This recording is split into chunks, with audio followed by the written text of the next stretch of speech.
Years ago, we put together a name, When Black Men Talk. And at that time, that name kind of basically stood for getting gentlemen together, talking about love, relationships, and life. Over the years, it's developed into many different things, but the foundation of Black Men Talk can stay true. It's grown, it's expanded, it's enriched itself. And for me, I love that. I love basically when men can get together, black or any color at that point. But the show is called When Black Men Talk.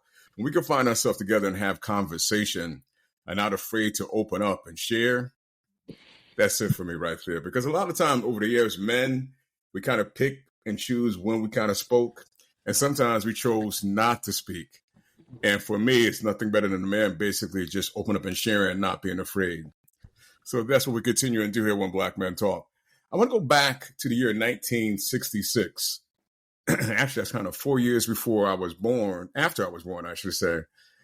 And back then in 1966, there was a revolutionary organization that started to advocate for the power of Black people. The group I'm speaking of is the Black Panthers. And the Black Panthers are still a community that's focused and still going strong. Well, I'm happy to extend a greeting to a Black Panther member, and that member is Malcolm. How you feeling, boss? I'm doing just fine. How you doing today, Bud Mark? I'm doing very well, man. Doing very well. I'm happy to have you here. Your father headed up, if I'm correct, your father headed up the Winston-Salem, North Carolina chapter of the Black Panthers. Absolutely, he did. Okay. He did. And that was around 66, 68. Between those years, they started it back. I think it was right after 68. It was probably the middle of 68. They started the chapter here in Winston-Salem. They initially joined, and then they had to go to California where Huey P. and Bobby Seale were located, so because they had to go through the training in order to know the rules and understanding of what the Panthers were trying to develop. And at that time, you know what was going on inside of America's society about deprived people and things of that nature. So they set up an organization to further better the power of the people. And that's when it started back then. So yeah, that was back in 68, going on 69, I think it was. And then it stemmed from there, right here in Winston-Salem, North Carolina. Okay. I want to give some historical background a little bit more, but what I want to really go to first is because realistically, man, how does it feel to be the son of a man that started a chapter of the Black Panthers in the 1960s? Well, right now it's a great honor. When I was young, I didn't understand, being a child, just growing up in it. And my father, he just made sure that I just stayed grounded. A lot of things happen inside the community, the schools, the education, the food, all of that just happened right inside of our own community, and we supply it for ourselves. And so me being and how does it feel? It's just like a wonderful feeling because it's history. It's the most prominent organization, the vanguards of the revolution is what the Panthers are. And being a vanguard means that you hold the revolution true to its cause. And so being a part of that is just a great honor. Me being a Cub that's what they call us, the children of the original Panthers. They call us Cubs. And so we have a Cub organization where all the children of the Panthers, and we communicate through our Panther Cub website and different things of that nature. And we try to keep up with each other. But being a part of this organization and its history and the things that they were doing and accomplishing, and to see a lot of the things that they started back then still flourishing to this day. Absolutely. Absolutely. That's what I want to kind of go right back to. I want to go back to some things they started way back then in the 60s that in a way may not got the attention or notice because everything that was going on in the 60s and the way society tried to portray the Black Panthers, some of that I believe got misconstrued and didn't really get the attention that it deserved. That's what I want to go back to because realistically, sometimes I don't think that got out as well as it should have. So let's go back to that time, some things they were doing, some things they started that really, again, still exist and going strong today. So back then they noticed several deficiencies inside of society, especially with education, food, clothing, housing, employment. All of these things were you know not at our advantage, and so inside of our community. So what they did was set up these programs to supply these needs for the people. Free food program for the young ones to eat breakfast in the morning. They supplied this strictly off of volunteer work from the groups and the people and the young men and the ladies inside of the organization. They also supplied free food drives throughout the community. Well, I'm just going to basically go from what we did here in Winston because it was done all over the the United States in different chapters we had in each city. Each city had its own primary things that they were doing, but primarily they were doing food, clothing, shelter, and healthcare to supply to the people, because those things were scarce inside of the community, kind of like what they are right now. But yeah, Yeah. it was at a different scale back then, and so Okay. they had approximately 60 or more different programs that they had started to help the community and help people of need of any gender. It didn't matter, but we were primarily focused on the Black community to make sure that we survived here in America. The chapter here in Winston-Salem, I remember and I see footage and pictures, and we have so many pictures here in our Black Panther Museum here in Winston-Salem that they show all the pictures of the things they did. They had a newspaper to keep the news out there. They started a food drive where they supply over 300 to 500 bags of food for different individuals inside the community. Clothing drive where the people could come and pick clothes out to supply their families. They had sickle cell anemia and shots conducted inside the community right outside, so anybody who was inside of the communities there, they could get shots and get themselves immunized and be at a healthy rate. Also, they did education. They started different schools or made sure that the schools were given the proper education. They had an after school program. They had a during school program, and all of these programs were primarily just a free service conducted by volunteers, a free service from the members of the Panther Party.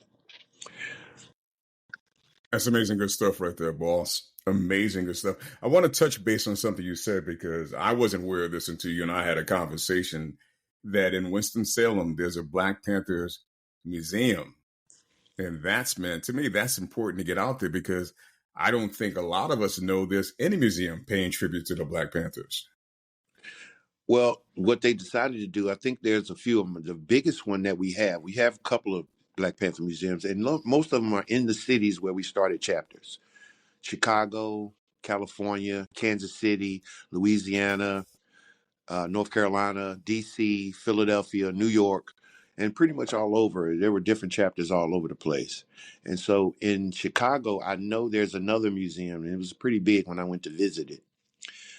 Very, very distinct, had the artwork, had the history, different other things in there, given detail. And the Panthers had a 10-point program that each member, if you were a part of the organization, you had to memorize and know in order to, and live it and do it.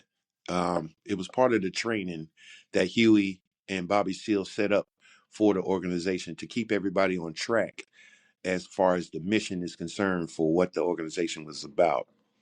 And so the museum depicts all of that here in Winston. We have the 10-point program illustrated right up on the wall so you could read it and know each point that they wanted to make.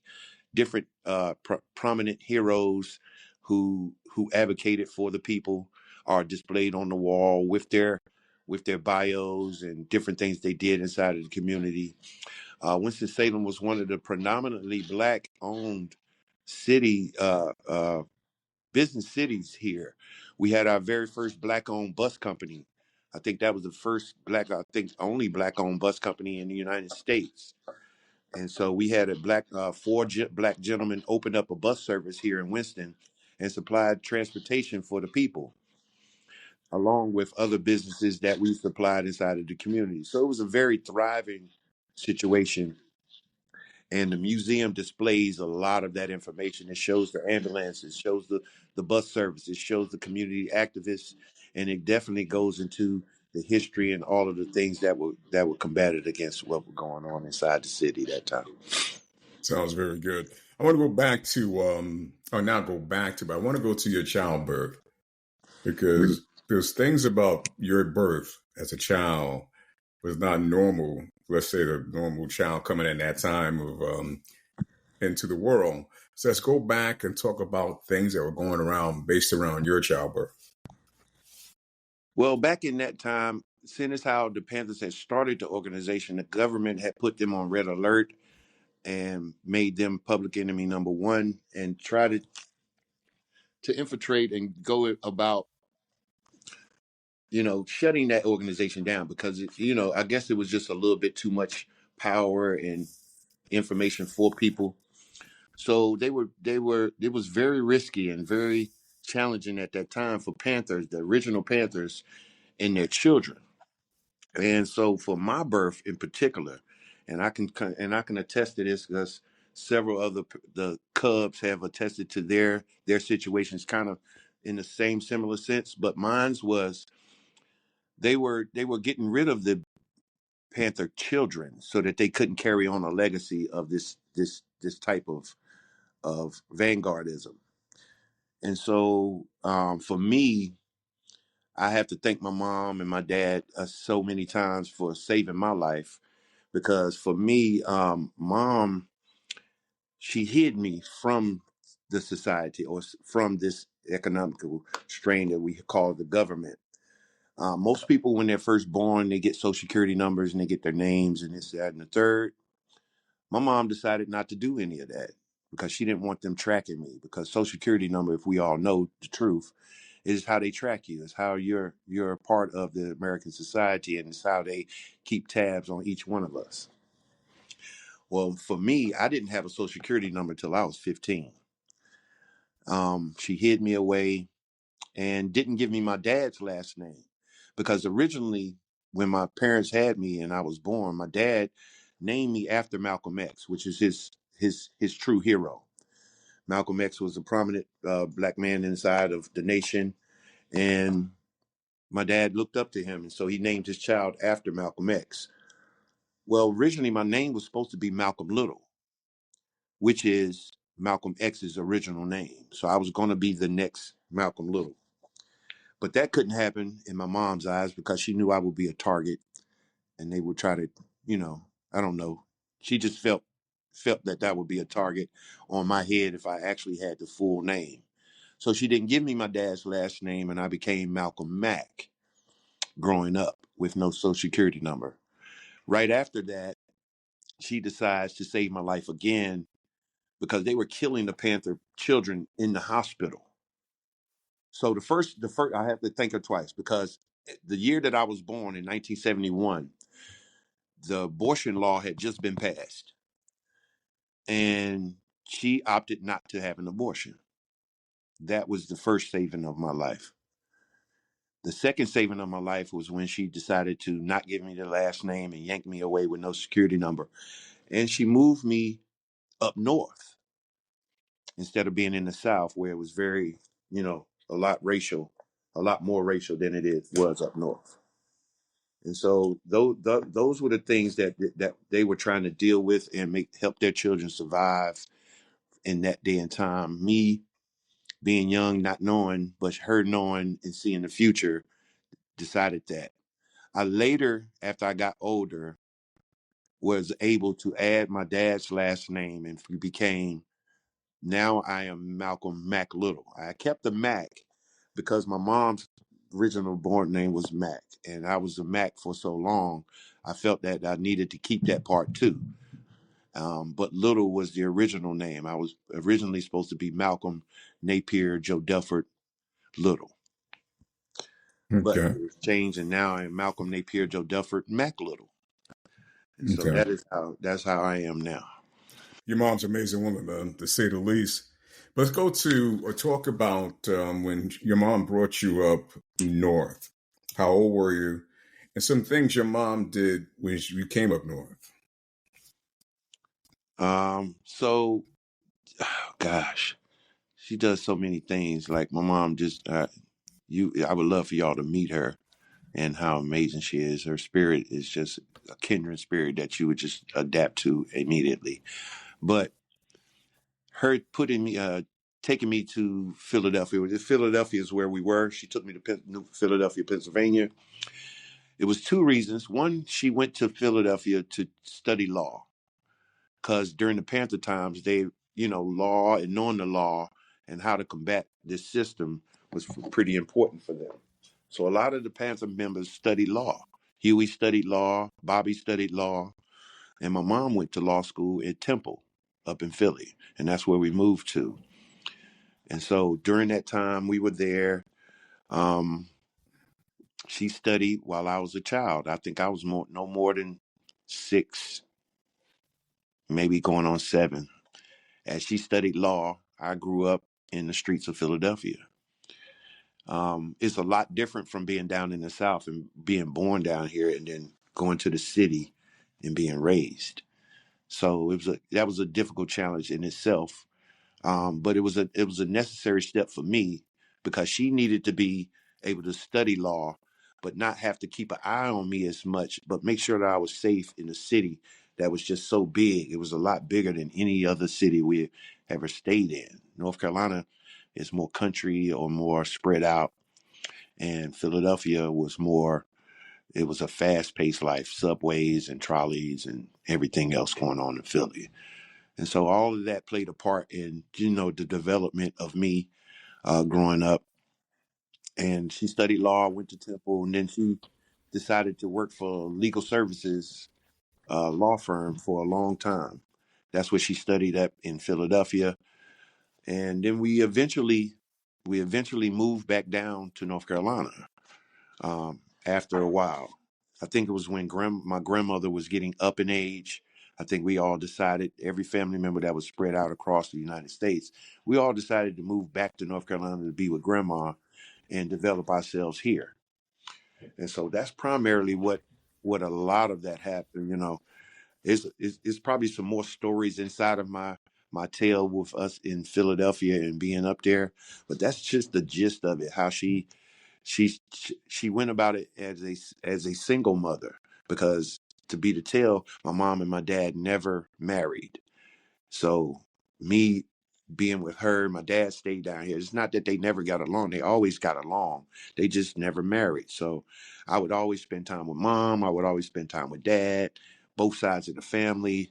And it was just a different raising inside of that situation for me. Okay.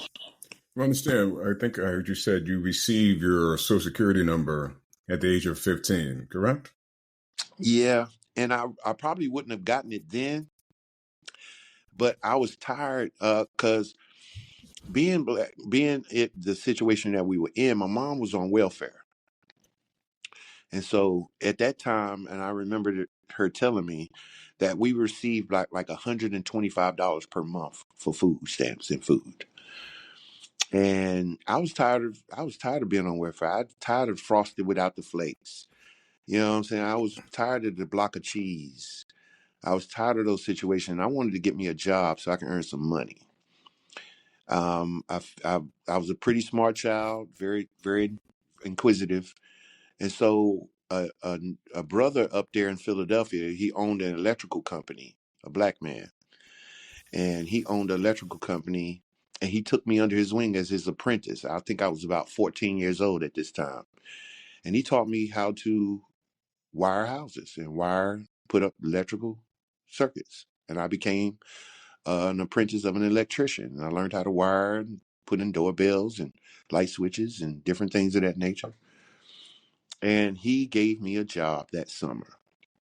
And he wrote me a check. And I think I got hooked on that. And this is where I try to get into my young men about how to earn your money and different ways to get income besides this hustle, this setup hustle that they got us into with drugs and on the corners and all this other rapper things that they try to involve us in.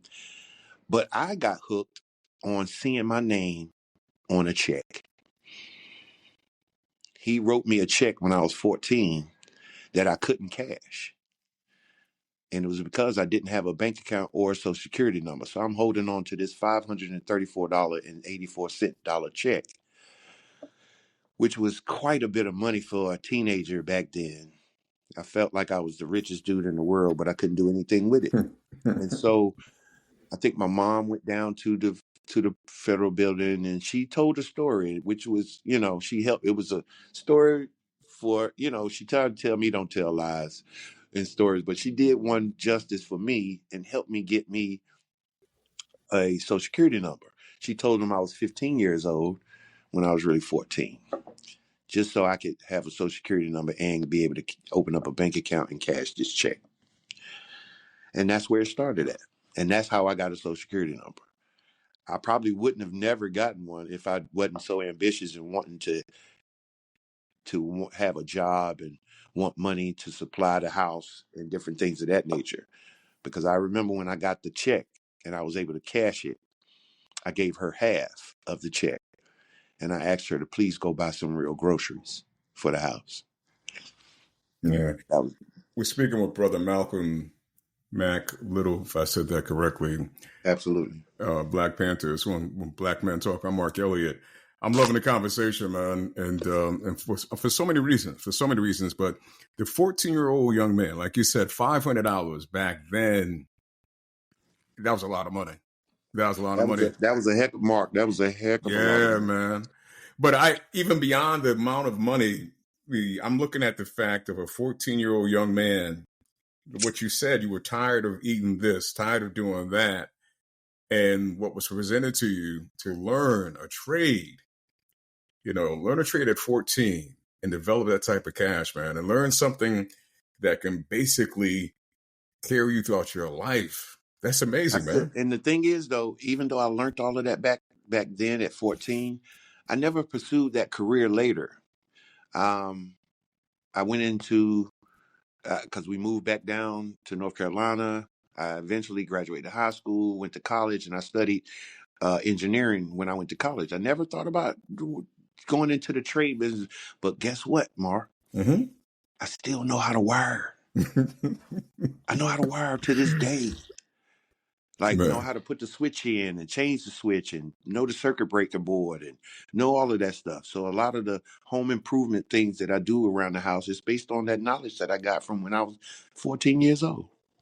I'm sitting here thinking, Malcolm, because back then, that's one thing that happened back then that to me doesn't really happen right now in current day living. The older gentleman taught the younger gentleman how to basically survive and fish and basically do what's necessary to be a young man. And we don't have that anymore, man. We don't. Think about that cat that basically taught you the ropes, taught you what was necessary, took you on. Yeah. And a lot of times now we have people in those positions. We don't look to go to the young to inspire them, to encourage them, to teach them something. And that's lost. In my opinion, that's been lost for a long period of time. But let's zoom into when you said you went to college for mechanical. I think you said mechanical for engineering. Engineering, man. And so all of those things that I was learning in that field back when I was doing electrical wiring, and it goes to the point what you just said about how we don't have those type of men to guide us in that direction of how to survive inside of this system that we call America. And so I think we've lost a few of those traits, well, quite a bit of them. And it stems to what I do now. But as I moved and I went to college for engineering, I went to a pre-engineering program, which I went to Fayetteville State for. I started off in engineering, and then I transferred back to Winston-Salem because grandma was up in age, and I somehow or another I had a very deep connection with my grandmother, and so I wanted to be around her. But I went to college. I transferred to Winston-Salem State, where I took up mathematics, and I got me a BS in mathematics degree, and then I went later and got a business management degree. But none of that plays a part. Well, it's all playing a part now, because now that I'm older and what we do now, because of what we've done from in the past, is stemming to all of that stuff and it's helping out to this point in this day and time now. Okay. Yeah. I love all that, man. I love the fact that yeah, you you put a lot under your umbrella at a young age, man. At a young age. And again, I'm gonna go back to 14. Here's a big difference. And I'm not saying this didn't happen back then when Mm-hmm. you were 14. A lot of our younger males, instead of learning a trade or open to learn a trade or choose to Mm-hmm. learn a trade, they're choosing to learn the streets. That's the difference.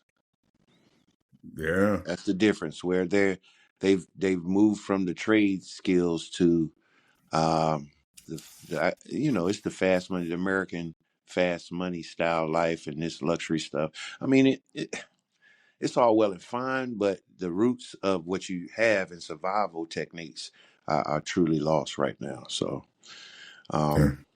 um, I'm I'm kind of fearful of what's going on, but since we've opened up the school here in Winston-Salem, and we've had a school since 1997.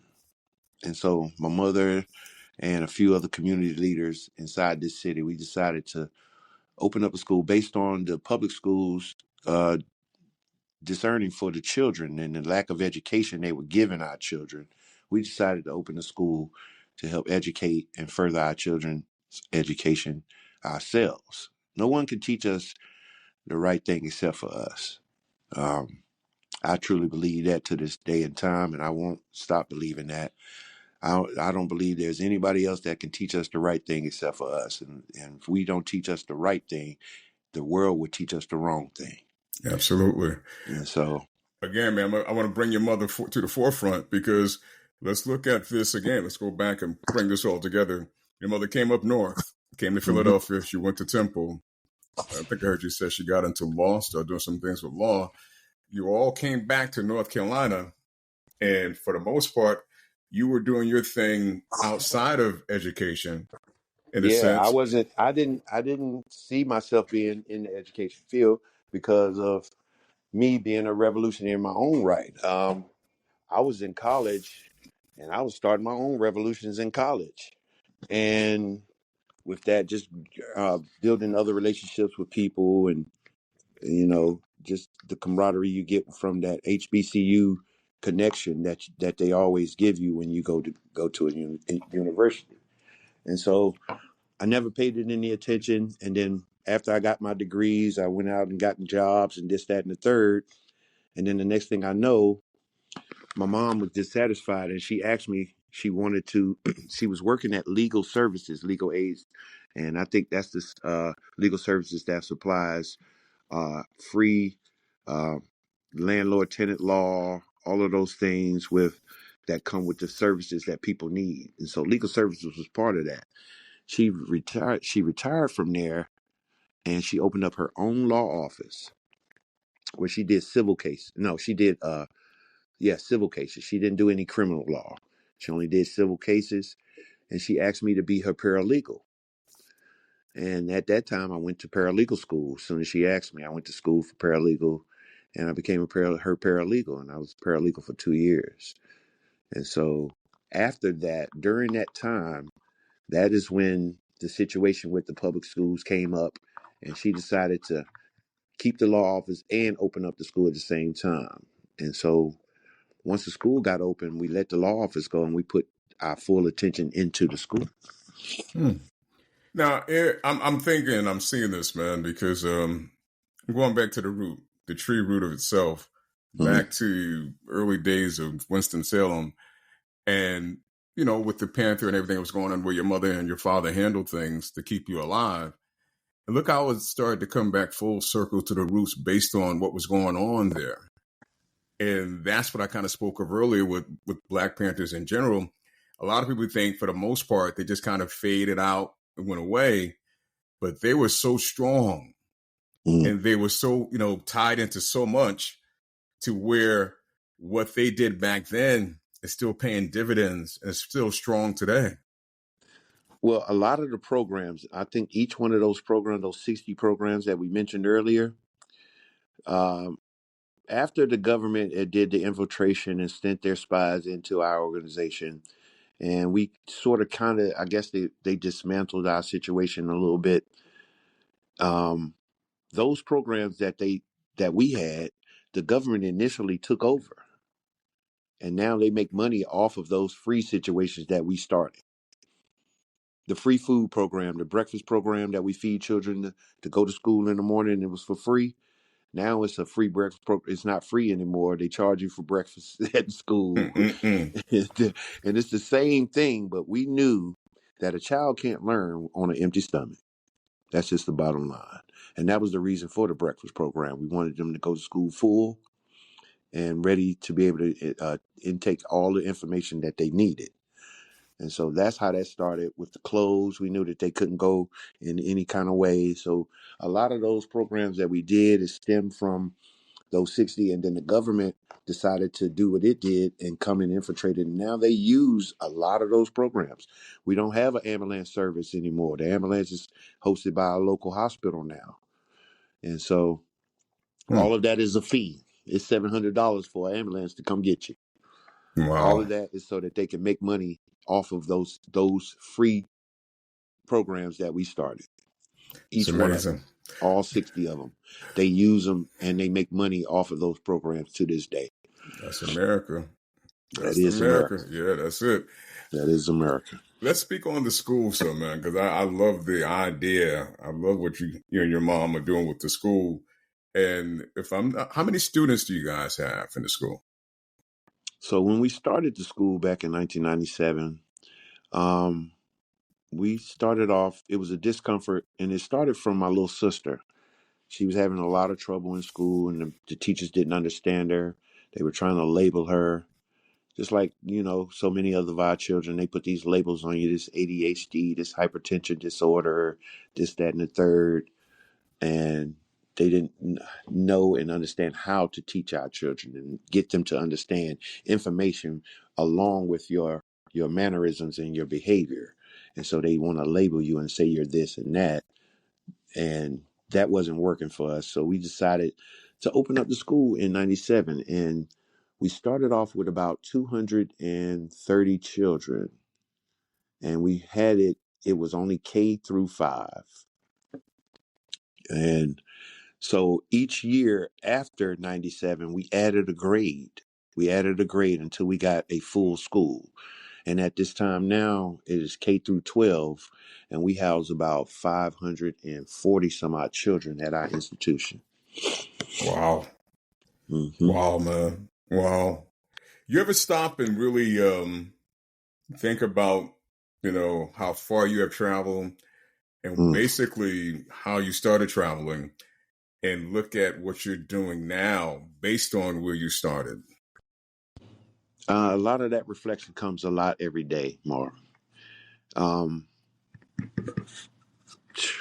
a lot of things that I am now, definitely didn't see that before, but the reflection on back what that is, and it's all of what we're doing now is just a real reflection of the Panther Party. We're just doing it at a different scale.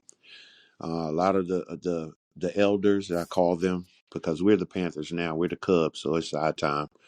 The elders, they took on other professions. A lot of them are lawyers and doctors and teachers and counselors and pastors and all these things that help inside of the community. And they still do this. I mean, they thrive to this day, all of the elders, especially when I speak to them. Them seeing me grow up, a lot of them, because my my my dad's brothers in the Panther Party were my uncles, and they still are.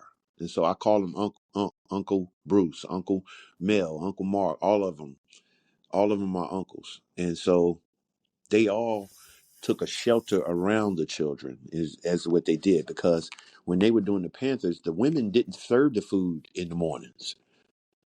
The women didn't serve the food or do all this other stuff. The men were the serving of the food. The women, the ones who held the guns and held it outside and did all the work on the other side. A lot of that's not told either. Hang on a second, Mal. Hang on a second, man. I want. Hang on a second. Now. Yeah, See that yeah, that here again. I'm so happy we're doing this conversation, boss. I really am because who could just what you just said. I'm happy if you don't mind repeat that. But fathom yeah. that. Think about that for a second. Yeah, yeah. Think about it. Think about it, Mark. The men were doing the food and fixing the food, not the women. Not the women. You would think that they would be the ones who in there nurturing and doing the church. No, the men were in there serving them boys and girls in the morning and loving it and making sure that they saw a male figure in their life before they went out into this world to do something. Wow. And the women were the forefront. They were holding it down while the men were doing the other stuff. So yeah, it was a duality inside the organization. Yeah. Yeah, man. I am here again. I am so happy that we're having this conversation because I know I'm learning some things as you're speaking. I know I'm not going to be the only one. And it's just when you think about it, man, you think about it realistically, the Panthers aren't getting the recognition now or even back then that they deserve. Because if we would stay Mm-mm. true as a people to a lot Mm-hmm. of what they were basically instilling and doing, our community, our race would be much better.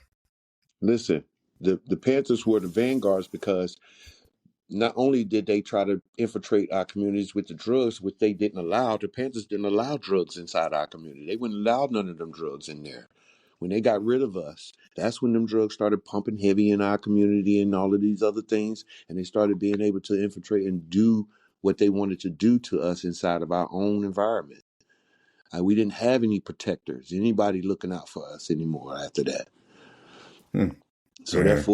therefore, nobody's speaking up. Just like to this day, nobody says anything to the young ones like they did back in the day. Well, back when I grew up, the lady across the street would tell on me if I did something wrong, and then I would get Absolutely. punished twice. And not Yeah. only from the lady across the street, but I would be punished when she told my mama. My mama would definitely come and get me again too. None of Yeah. that happens anymore to keep us in line and make sure that we do right Yeah. for us. It ain't about us doing right because we're mischievy as young men. I was a mischief child. Young boys. We always trying to find something to do. Yeah. But the community kept the balance. The village, just like Yeah. that saying is, it takes a village. It was a village that helped do all of this, and Yeah. so a lot of that gets lost, especially nowadays, because I don't see anybody saying anything to these young men with their pants and scared to say something to them. Don't be. I'm never scared to talk to that young man about himself. Hmm. Never scared to say, "Come here. Let me tell you, I need a hug too. You need to tell me about what's going on, because I know I ain't do it. Tell me what happened at the house, or tell me what's going on right now, so we can try to help fix it." That part. None of that's happening with us, and we don't have any counselors. And right now, with the world the way it is, and then our children are so extra lost, especially after COVID. Come on, brother. Yeah. Come on, brother. Why It's would hard to reel them in and get them back. No, Go I ahead. hear you. I hear it's very hard to bring them back, man, once they're out. Well, why do you think COVID kind of played a part?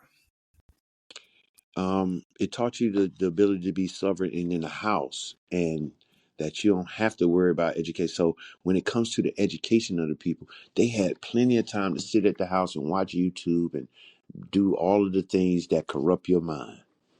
Hmm. And that got them to a lazy point where not only did it not seem presentable to make yourself presentable to go to school anymore, because we always had an outfit for school. Remember, there were school Absolutely. clothes and Yes, then there were sir. rec clothes. Yeah. That is no longer exists. They come to school in pajamas now. Man, hair bonnets. Okay, Yeah. Yeah. head wraps, Mm-hmm. pajamas, blankets, and COVID did a lot of that. Did a lot of that damage because they're Hmm. so used to being on the camera and being in class, but they had their pajamas on still. That was allowed. Remember, Yeah. because of COVID, you could just sit in a room, and as long as you were online, you were good. You Okay. didn't care about what you're wearing, I as see your long as point. you logged in.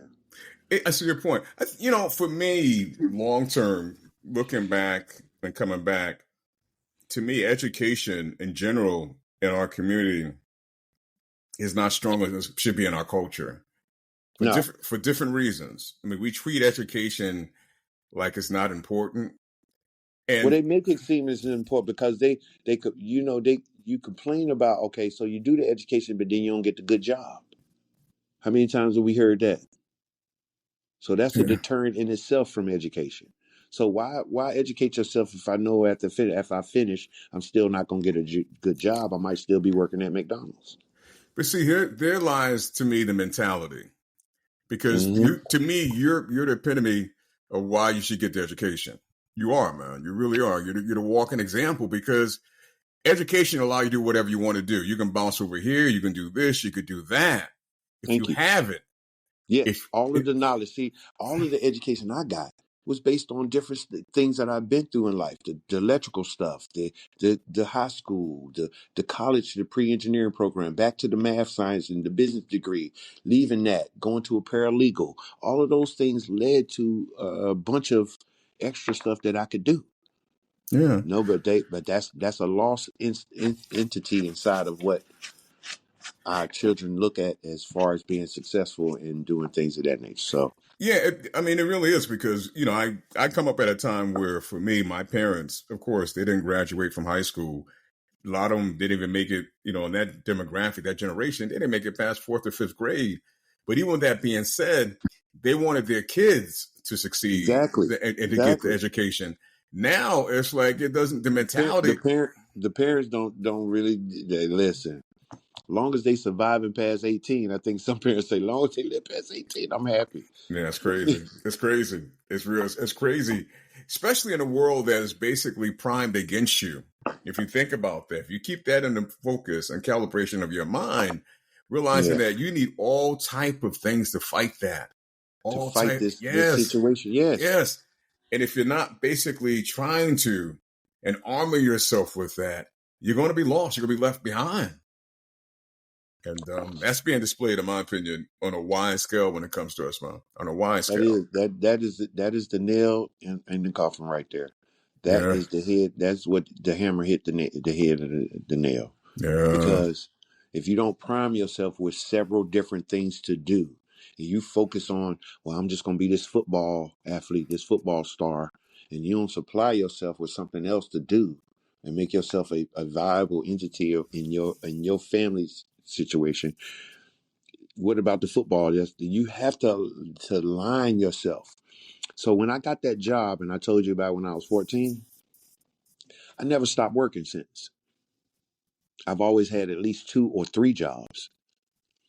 I got addicted to the check There it versus is. the work Yeah. versus the work. Yeah.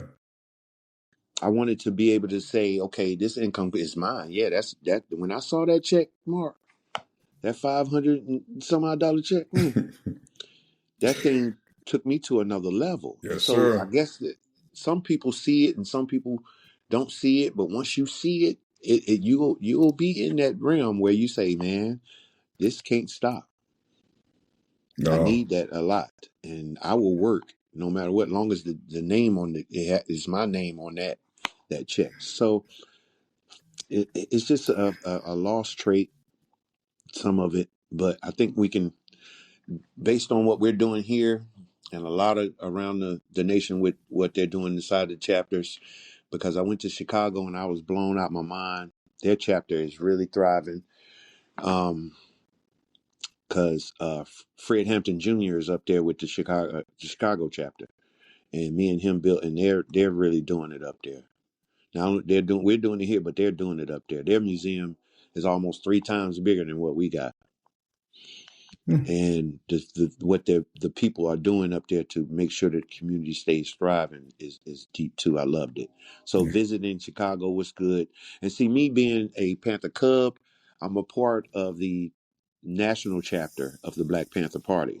They're very still here, still prominent. We have a national chapter now, where I'm a part of the board of the Panthers, and so Mm-hmm. we meet yearly, and we meet in a different chapter city every year.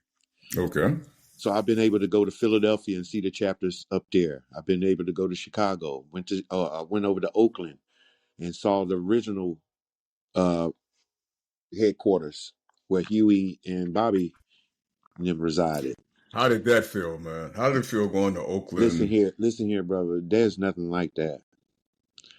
That experience was a whole nother experience. Me and my mom went out there because I was on the board, but she wanted to go as like my little backup. I guess she was my security.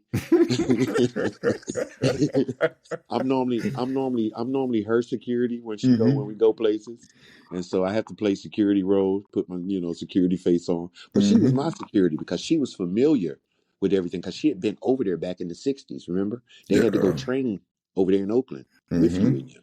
So she was familiar with it. And when I went, brother, it was a whole eye-opening situation because I got to see the community over there. I got to see the reason why we had Bloods and Crips, and then see why and where it stemmed from, and how the Bloods and Crips stemmed out of the Black Panther Party. A lot of folks don't know that. One brother went north and the other brother went south. And one went blue and one went red, but that's the colors they made. One said it was blood in, blood out for them because it was the Panther that gave him that notion of how to protect the community. And the Bloods were using that philosophy to protect their community. And that's how their gang started. The Crips were the same way. All of that was stemmed from the Panther Party. If you check the history and know what it's going about, those gangs that they have now, they all stem from dissatisfaction and wanting to protect and gather and make sure everything was right with your group and your community and all of that. This might be used in the wrong way nowadays, but it stemmed from something that was really positive and really good. Wow. I am a happy man that we're not only going to do this show, we have a couple more shows planned to do. I want to, and we can't do justice to it in a little bit of time we probably have remaining, but you touched on something earlier about the bus company. I think it was a Yes, safe bus company, man. that's what it's called, the Safe Bus Company. Yes. I'm going to tell you, man, that story itself is absolutely amazing. The history behind that bus company, man, Yes. it's just, it's mind blowing. And you think about, you know, when they were doing the bus company years ago, what was going on in this country and how this country was basically very unkind to us. But that bus company grew, shut down the other bus company in the city, basically, ran them out of business. Well, these brothers, they were the coolest dudes I ever known in my existence with them because like for me to know that happened right here in the city in which I grew up in. And it was one of the first base. It was the first base of it was the longer. It no longer operates, but it's now called the Winston-Salem Transit Authority because the city and the people in the government here asked the brothers to sell them the company. You Think see about what that for a happened? second. Think about that for a second, though. They Realistically. asked them to sell them the company, Mm, and that's what happened. That's mm. how it became the Winston-Salem Transit Authority. Before then, it was called the Safe Bus Company. Safe Bus. And they had it for a long period of time. When we're talking, folks might think they had it for like 5-10 years. No, they had it. How long did they have it for, Malcolm? They ran that for a period of time, man. Listen here. It was founded in 1926, Look brother. out. Look out. And Look out. it by the 1940s, it was the largest black-owned operating transportation business in the country. Mm. Damn. The city took it. Now, this is deep. I didn't even know this myself. The city decided to take it over in 1968. What year was that? Yeah. Wasn't that Yeah. the year that the Panthers did their organization here? Yeah. The city decided they wanted to come in here and ask the Safe Bus Company to take over all the routes when another company folded. Mm-mm-mm. Think about the years, though. In 1925. 1972, the assets were sold over to the city. From 1925. From 1926 Six, to, six. to, to about 72. See, that's where to me, man. When I think of that ownership, entrepreneurship, us being about us handling our business for our people and doing our own thing, it's like where did that go? How did that just leave us in a sense? Because that ownership, man, right there. I mean, think about 1925. Yeah, 1925. thank you. Think about that time. Yes. I told you, Winston-Salem was like a black Wall Street here, man. We had all black, like this whole community that I stay in right now. I still have a house right here in the same community I grew up in. And at that time, Patterson Avenue, which is just the main street right here, led from all the way to the tobacco company, which is R.J. Reynolds Tobacco, which is here, all the way up and down the city. And we owned primarily all of this city. It's called East Winston. We owned all the businesses Hmm. from the dry cleaning to the grocery store. There was a grocery store black owned called Joe's Fine Food. I remember it. You know how I remember it, Mark? Hmm. Because my crazy behind wrecked the ambulance on the building. That's how I remember Joe's Fine Food. See, I tell you, I was in there. That's a whole nother story I could tell you. Don't even ask me that. Don't even ask me No, that man, story, I'll leave Mark. you. I'll let that one go. I'll let that go, boy. Just to Let know that you did go. is enough for me. Oh, Yes, yes. My behind called myself out here trying to go save some lives. I'm 3 years old, Mark. oh my goodness, I was 3 years old when I did that. man. When I wrecked that ambulance, and my dad was wanting to kill me, but the brothers didn't let him because they said, "No, don't kill him. He gonna be useful." Because they worked so hard to have that ambulance, and here my dumb behind done ran it into the side of the building, dog. But think about that too about the ambulance, man. Back then, like you said, now that you got to pay, when the government takes it over. But think about that back then to have your own ambulance company to Well, service as your the people. community was thriving, we noticed that they weren't coming to get us when an emergency happened. And the Panthers were here, and they saw the need, and they all went to school. A few of them went to nursing. Some of them went to the EMS field. A lot of them got their license. Boom. And now they have an ambulance. My uncle, and it was called the Joe, and that's how I was named after too. I was named after some of these people. I was named after Joseph Waddell. That's why my middle name is Jodell. Okay. I was named after Joseph Waddell, who was the person who our ambulance service was named after. It was the Waddell Ambulance Service. Man. Wow. And Yes. you said something that's prominent when you said that they weren't coming to get us. Now, No. they could have sat back and complained, which we do in current day times, when something's not right for us. And we were always looking at they. But they knew back then they didn't have time to complain. They did what they had to do and got their own We don't ambulance have time. coming. Well, they had time to complain about that. They said, no, okay, no ambulance. Don't worry. We found us an ambulance. They fixed it up, fixed the ambulance, painted it. Brother, I can send you the pictures of my uncle Nelson and my dad standing next to the ambulance. You got to send that to me. I like to see that, man. Man, it's so cool, man. It's Yeah. like one of those you be like, they I'm a, just went and they I'm just went and did it. I'm gonna tell you, man, there's so much history in that part of the world right there, man, that country. I want to visit it at some point, boss. I'm gonna tell you that right now because there's so much history down there, man. There's so much history. Just the bus company alone. If I look at it from that perspective, because Exactly. it's just amazing to think that or to realize at a time when this country was really, really against us, we were doing some phenomenal things and striving. And now, Thriving, thriving, brother, thriving. yes. All of our do you know at that time, in our community, our dollar circulated our community for at least a week and a half, two Look weeks out, look out, before it went out to any other entity outside of us. look out, It man. circulated. Now our dollar circulates 2 minutes. I should laugh at that, but oh, man. Our Oh, dollar circulates 2 minutes, and then it's circulated back out into society, into the government system. wow. Oh, Malcolm, man, I'm going to, give you a big thanks on this one, boss. We're going to put together another one, a couple of more. We already got planned. We might do more than that, man, if you're willing, man, because your knowledge your information, and the conversation that's coming forth. Man, realistically, man, I'm just happy to have a platform that we can bring it out here because it needs to be heard, man.